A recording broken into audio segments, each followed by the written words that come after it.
Hello friends, જેમ બે જય માતાજી. કેમ છો બધા? મજામાં? સ્વાગત છે તમારું મારી રસોઈની છે. આજે આપણે એક મસ્ત ચવાણું બનાવીશું, નવરત્ન ચવાણું.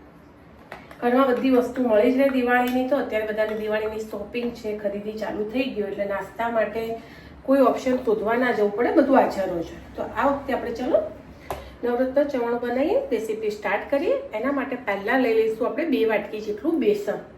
એટલામાંથી બધું જ બની જશે. બાકી જે વસ્તુ જોઈએ છે હું તમને બતાવતી જાઉં. ચલો, તો એના માટે આપણે પહેલાં તો 2 વાટકી બેસન લઈ લઈશું. જે ઘરે સેવ બનાવીશું, અત્યારે બહારની સેવ તમને બી ખબર હશે, બહારનું ફરસાણ કહો કે ફ્રેન્ડ મીઠાઈ કહો, બહુ દિવાળીના ટાઈમે તો બહુ જ અનહેલ્ધી આવતી હોય છે અને તેલ તળેલું યુઝ હોય. તમારી ચોઈસ છે, એમ નથી કહેતી કે બધું ઘરે જ બનાવો, પણ ટ્રાય બને ત્યાં સુધી ઘરે કરો. તો મેં લઈ લીધું છે 2 વાટકી જેટલું. 1 વાટકી પહેલાં ચાળી લઈશું, ચાળીને જ લોટ લઈશું. જો ચાળેલો હોય તો વાંધો નહીં આવે, તો શું આ બધા ગઠ્ઠા તમને ફાવે. લોટ બાંધવો સેવનો, તો 1 ત્રીજી વાટકી લઈ લઈશું. ચલો, તો એ લોટ તૈયાર કરી અને પછી આગળની પ્રોસેસ કરી. 2 વાટકી બેસન ચાળી લીધું છે. હવે આપણે એમાં મસાલા કરીશું. મસાલા તમને અત્યારે આમાં સેવમાં બહુ એવા કરવાના જરૂર નથી, માપના જ કરીશું આપણે. આમાં એના માટે ચવાણા માટે મસાલો મસ્ત જાતે બનાવીશું. કારણ કે અત્યારે શું થાય, ઘણા લોકો બહારના મસાલા ખાતા નથી હોતા. તો હું તમને એક મસાલો એવો બતાવી દઈશ કે તમે કોઈ બી વસ્તુમાં ઉપયોગ કરી શકો, તમને ફૂલ ટેસ્ટ આપશે. ટેસ્ટ અનુસાર મીઠું એડ કરીશું, નોર્મલ હળદર એડ કરીશું. હળદર બહુ એડ નહીં કરવાની. અને તીખી જેવી રીતે સેવ ખાતા હોય રીતે થોડું મરચું એડ કરી લઈશું. આમાં બીજા કોઈ મસાલા મેં હાલ એડ કર્યા નથી. નોર્મલ આપણે સેવનો લોટ બાંધીશું, એમાં તેલ બી બહુ ઉપયોગ નહીં કરીએ ફ્રેન્ડ, બરાબર. 2 ચમચી જેટલું તેલ એડ કરીશું. હા, વધારે સોફ્ટ કરવી હોય તો તમે કરી શકો છો, સેવ તમે જે રીતે ખાતા હોય એ રીતે. 1 ચપટી હિંગ એડ કરીશું. અજમો એડ નહીં કરીએ, કારણ કે આમાં ઝીણી સેવ જોઈએ છે ને, એટલે અજમો જો તમે એને પીસીને પાવડર કરીને કરશો ને તો વાંધો નહીં આવે. બાકી આખો અજમો કરશો ને તો ફસાઈ રહેશે. હવે એનો કડક લોટ બાંધીશું. એકદમ ઢીલો બી નહીં ને એકદમ કડક બી નહીં. સેવ પાડતા ફાવે, તમારા હાથના દુખે રીતનો લોટ તૈયાર કરી લઈએ. સેવનો બંધાઈ ગયો છે, તો થોડી બુંદી બી કરવાની છે. તો આપણે પહેલાં હવે થોડી બુંદી માટે લોટ ચાળી લઈશું. 1/2 વાટકી જેટલો જોઈશે. બુંદી તમે 2-3 કલરની કરી શકો, પણ હું સિમ્પલ એક જ કલરની કરી, સાદી. હાલ કોઈ કલર બલર એડ કરીશું નહીં. મીઠાઈમાં આપણે કલર યુઝ કરતા જોઈએ, તો આમાં કોઈ ટેસ્ટ માટે પરફેક્ટ ટેસ્ટ આવતો હોય એટલે ઉપયોગ નહીં કરીએ કલરનો, બરાબર ફ્રેન્ડ. બાકી તમે ગ્રીન, યલો, ઓરેન્જ જેવી જોઈએ એવી બુંદી ઘરે બનાવી શકો. નોર્મલ હાલ ખાલી બુંદીનો લોટ આપણે બનાવીને એક બાજુ મૂકી દઈશું, એટલે ફરસાણ કરતી વખતે ટાઈમ વેસ્ટ ના થાય ફ્રેન્ડ. નોર્મલ ખાલી મીઠું જ એડ કરીશું, બુંદીમાં હાલ બીજું કોઈ વસ્તુ એડ કરીશું નહીં. બુંદીનો લોટ કેવો છે કે તમારે એક ડ્રોપ તમે ચમચીથી હું તમને બતાવી દઉં. એકદમ એને થોડો ફેટી લેવાનો, પછી આમ ઊંચો કરો ને એટલે ડ્રોપ પડવા જોઈએ. આ રીતે એને ફેટી લઈશું 2 મિનિટ સુધી. જો ફેટી લીધો છે, દેખાય છે તમને? એક ટીપકું પડે ને એ રીતે. તો બી હું તમને પાડતી વખતે પરફેક્ટ બતાવી દઉં. ચલો, એને બી સાઈડમાં મૂકી દઈશું. ચલો, તો પહેલાં સેવ પાડ લઈશું એકદમ ઝીણી, બરાબર. એના માટે તમારી જોડે જે સંચો હોય એ લઈ લેવાનો. સંચો ના હોય તો અત્યારે તો ઘણી બધી પદ્ધતિ ફ્રેન્ડ આવી ગઈ છે કે તમે એને પરફેક્ટ રીતે થેલીથી એનાથી બી બનાવી શકો. ઓકે, હવે કરી દઈશું થોડો લોટ તેલવાળો. કરવો હોય તો અડધો કરી દેવાનો, ચોટે નહીં તો એમને બી ચાલશે. મેં નથી કર્યો. એને નાખી દઈશું આપણા સંચામાં. જે રીતે તમારે ઝીણી સેવ પાડવી હોય એ રીતે, બરાબર. તમારે મેમ્બર વધારે હોય અને વધારે ચવાણું બનાવવું હોય તો લોટ વધારે આ રીતે પલાળી દેવાનો. ચલો સ્ટાર્ટ કરીએ આપણે. તેલ આવી ગયું છે, સેજ નાખીને જોયું છે. ફૂલ ગેસ ઉપર આ સેવ પાડીશું. મેં કડક લોટ રાખ્યો છે, તમને જેવી ફાવે એ રીતે તમે પાડી શકો છો.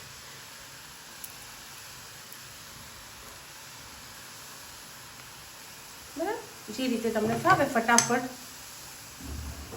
એકદમ ઝીણી સેવ છે, બબલ્સ બેસી જાય તળી લઈશું.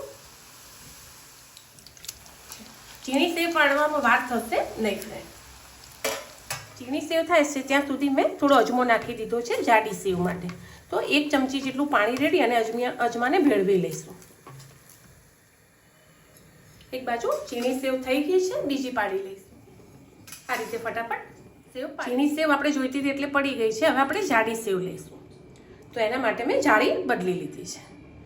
બરાબર, લોટ તો અંદર એડ કરી લીધો છે. ચલો તો હવે જાડી સેવ પાડી લઈશું. જાડીમાં અજમો નાખો ને એ વખતે થોડું એવું લાગે ને તમને, કારણ કે ઝીણી સેવમાં થોડો લોટ કડક જોઈશે એટલે તેલ ના ભરાઈ જાય. અને જાડી સેવમાં થોડું પાણી અજમો નાખો ને તે એડ કરી દેવાનું 1 ચમચી જેટલું, એટલે થોડી સેવ તમને સ્મૂથ પડે. તો ચલો જેટલી સેવ જોઈએ છે એટલી જાડી સેવ બનાવી લઈશું. ચલો જાડી સેવ બી થઈ ગઈ છે. આપણે બિલકુલ અંદર એડ નથી કર્યો ખારો. ખારા વગર આપણે કરી રહ્યા છીએ. અને આ તમે 1.5 થી 2 મહિના સુધી આ ચવાણું સ્ટોર કરી શકો છો. ચલો સેવ પડી ગઈ છે. હવે આપણે બુંદી પાડી લઈએ. ચલો તો હવે આપણે બુંદીનો જે લોટ પલાળી રાખ્યો હતો એ લઈ લઈશું. તમારે જો એડ કરવું હોય તો ખારો કરજો, હું નહીં કરું કારણ કે ખોટું તેલ ભરાય અને જરૂર નહીં પડતી ખારાની. જો હું તમને બતાવી દઉં. આ આખો ચમચો તમે આ રીતનું બેટર એમાં ચોંટવું જોઈએ અને ડ્રોપ પાડો ને એટલે ડ્રોપ ડ્રોપ ડ્રોપ નીચે જો. ચલો તો ચલો હવે કરીશું બુંદી.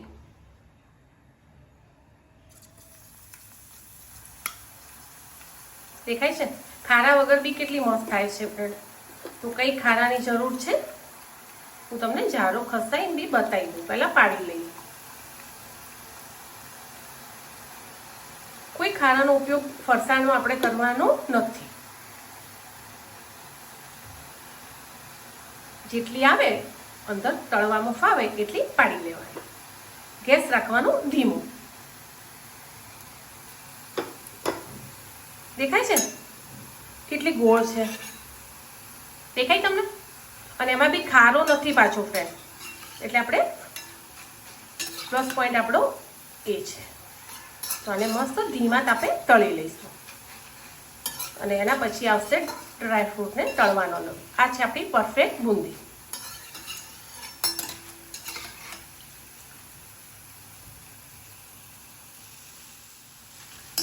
છે ને ગોળ બટોળ ખારા વગર.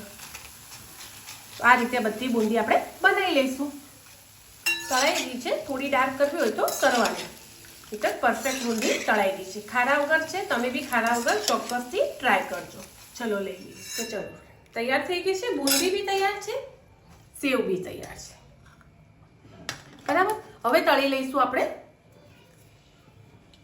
ઝીણા પૌવા આવે છે વ્હાઈટ કલરના, એને મસ્ત તળી લઈશું. અને પછી ડ્રાયફ્રૂટનો વારો આવશે.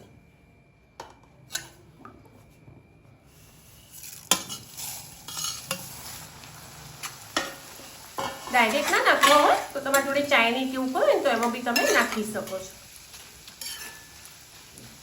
ચલો તળાઈ ગયા છે, લઈ લઈશું. અને બહુ તળવાની જરૂર નથી પડતી ફ્રેન્ડ.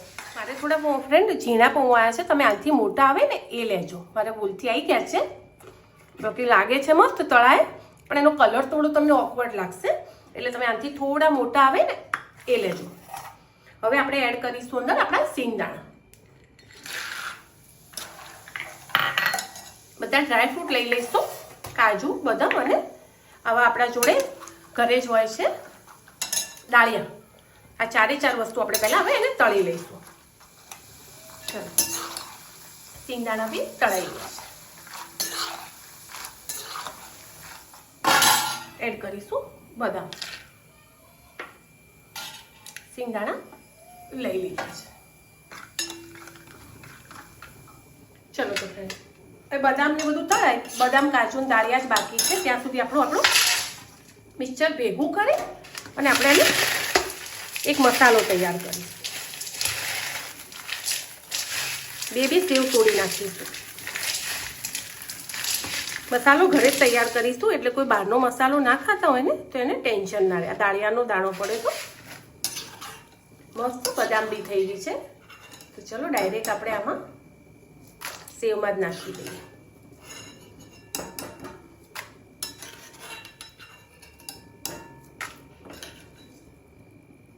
હવે કાજુ એડ કરીએ.